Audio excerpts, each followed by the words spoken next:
ඔයාලගේ ජීවිතේ ඔයගොල්ලෝ අර සමහරක් කාලවල හිතනනේ අරයට පුළුවන් මට බෑ. එයා දක්ෂයි. ඉගෙන ගන්න මට අමාරුයි. එහෙම කවදාවත් හිතන්න එපා. ඒ මොකද මේ ලෝකේ හැමදාම දිනන්නේ දක්ෂයෝ නෙවෙයි. දක්ෂයෝ දිනනවා.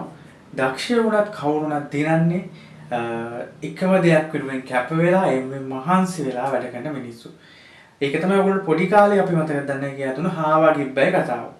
අපි ගොඩාක් කතා කරනවා නමුත් අපිට හැමදාම ඉස්කෝලේ කියන්නේ මොකද හාවා ගිබ්බයි කතාව. ඇයි ඒක කිව්වේ? ඒක කියන ප්‍රධානම හේතුව තමයි ඒකේ දිනුවේ කවුද? ඉබ්බා. ඇත්තටම දක්ෂ කවුද? හාවා. නමුත් හාවා දිනුවේ නැත්තේ හේතුව එයා කම්මැලි. එයාගේ අරමුණ වෙනුවෙන් වැඩ කරේ නෑ. නමුත් ඉබ්බා මොකද්ද කරේ?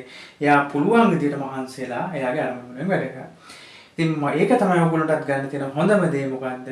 මේ ලෝකේ දිනන්නේ දක්ෂයෝම නෙවෙයි. දක්ෂයෝ දිනනවා. ඔයාලගේ පුළුවන් මට්ටමින් ඔයාලා කරන වැඩේ හරියට කරන්න. මහන්සි වෙලා කැප වෙලා ඒ වෙන එක දිගට කාලයක් වැඩ කරනකොට ඔයාලා ටාගට් එකට ඔයගොල්ලන්ට යන්න පුළුවන් වෙනවාමයි.